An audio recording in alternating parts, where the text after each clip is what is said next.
everybody.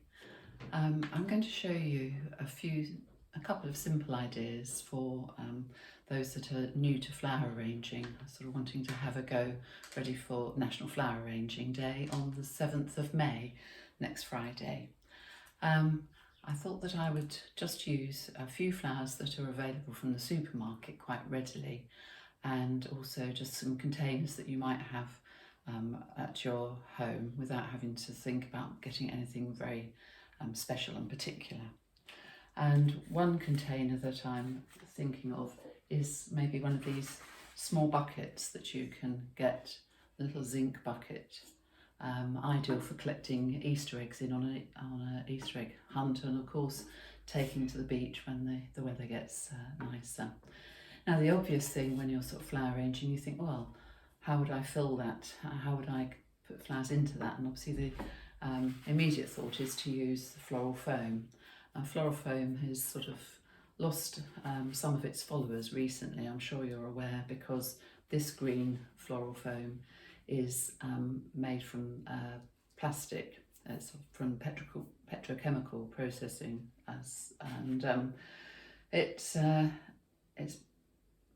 still has its use, and I have still got some pieces to use, so I'm afraid that I will be continuing to use it. And when I've finished with the floral foam, I save it and put pieces, small pieces into the bottom of my containers in the garden, because obviously as long as you keep it moist, it continues to retain moisture, so it helps with keeping the containers moist and damp through the summer months.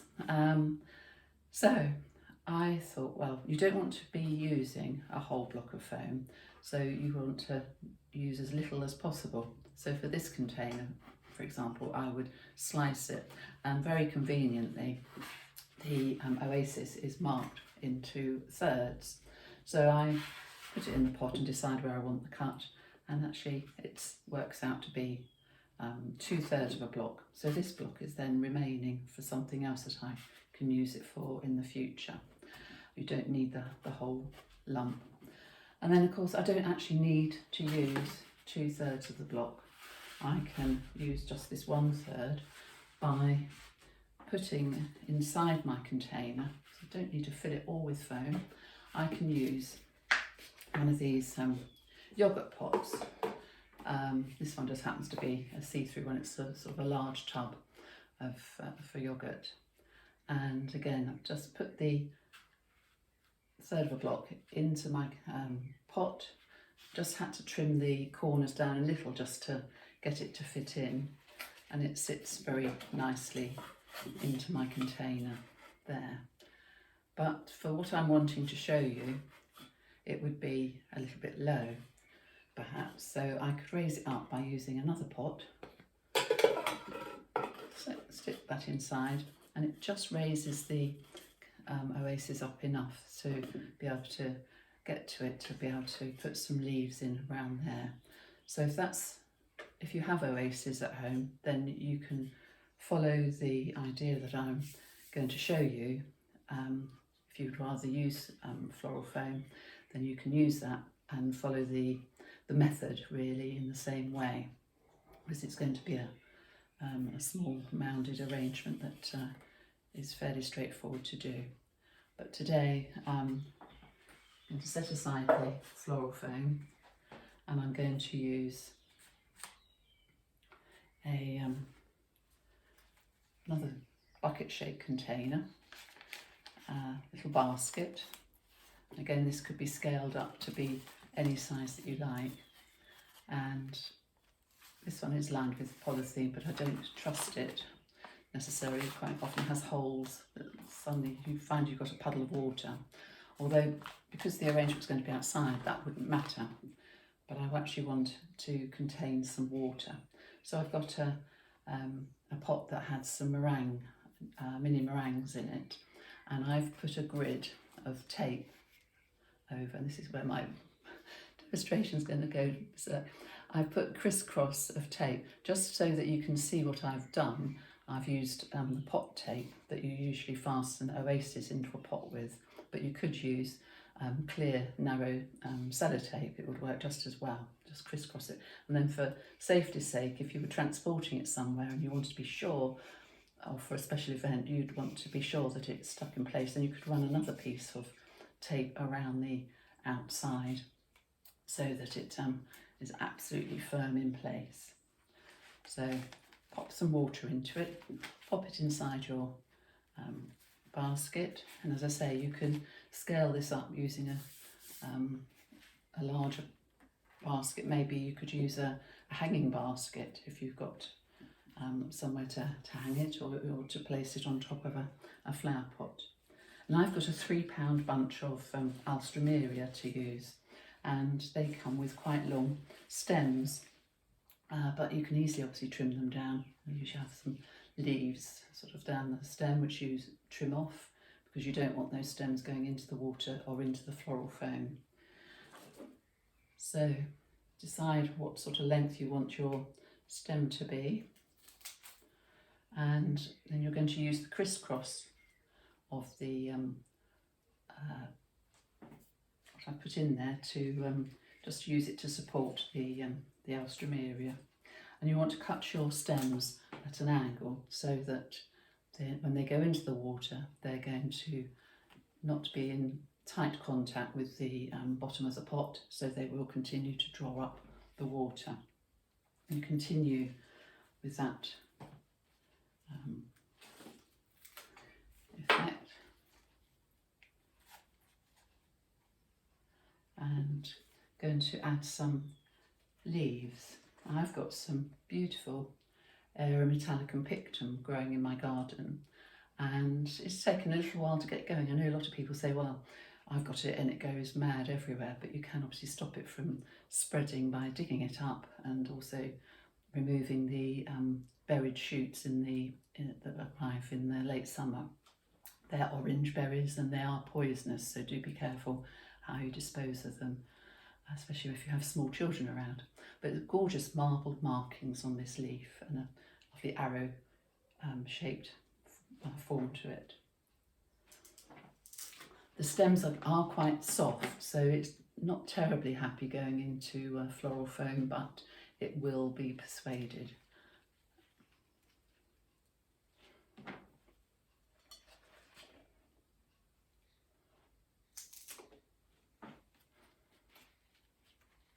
So tuck all the leaves around the edge of the pot just to soften the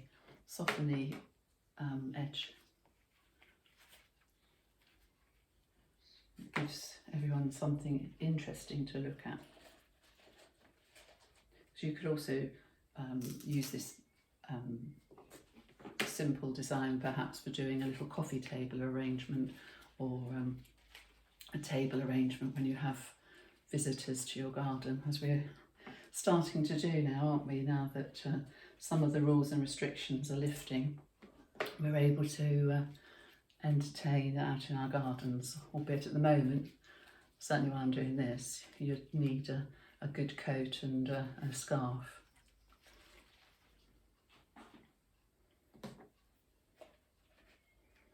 It's a chilly wind. The days are quite variable, aren't they?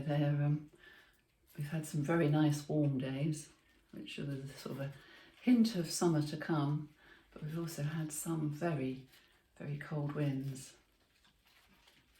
And frost at night as well, so it's still not the time to put out all those tender bedding plants yet. You need to keep those tucked away at night time so that they don't get caught by the frost. Fuchsias and all those sort of tender plants. But the garden centres are beginning to look very enticing, aren't they, with all the new plants there waiting for us to go and be tempted. Going to look forward to doing that. So, sort of getting that shape going all the way around.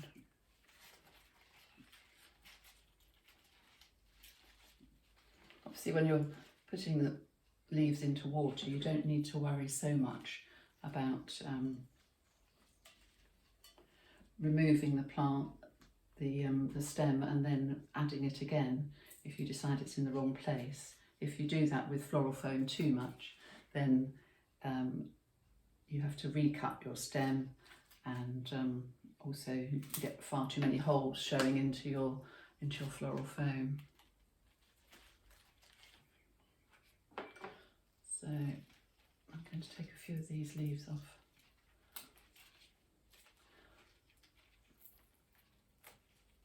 The Alstroemeria is a very nice flower to use, and at £3 a bunch you can't really complain about its value for money, because in water it will last a good 3 weeks, I would say, and in floral foam probably just as well, just the same, because it's just is an exceptional flower to have for flower arranging. You get lots of stems to your one stem, so if you're doing something very small you could use the individual stems of the flower, but that's just a very simple idea that you could use, and the Alstroemeria will continue to open out. You've got quite a few buds on the stems that I've got here, but you could in a few days' time it will be much fuller. If your Alstroemeria doesn't have as many flowers as mine have, some of them have got more than the 4 flowers per head, you could add in some extra foliage. I've got some variegated box here where I've just cleaned off the bottom of the stem, and you could just pop that in to your arrangement, and because of the way that it grows, it sort of will drape a little and just add a bit more interest and a different form and texture. You don't need anything fancy, you don't need to copy what I've done. You can adapt with whatever foliages you can get hold of. You could perhaps use some ivy leaves, nice large ivy leaves, or begonia leaves, maybe hosta leaves as they continue to grow in the garden. Mine are coming up now and looking quite healthy. The slugs and snails haven't woken up yet to the fact that they're there, but I'll probably say that now, and then tomorrow I'll find that they've all been munched.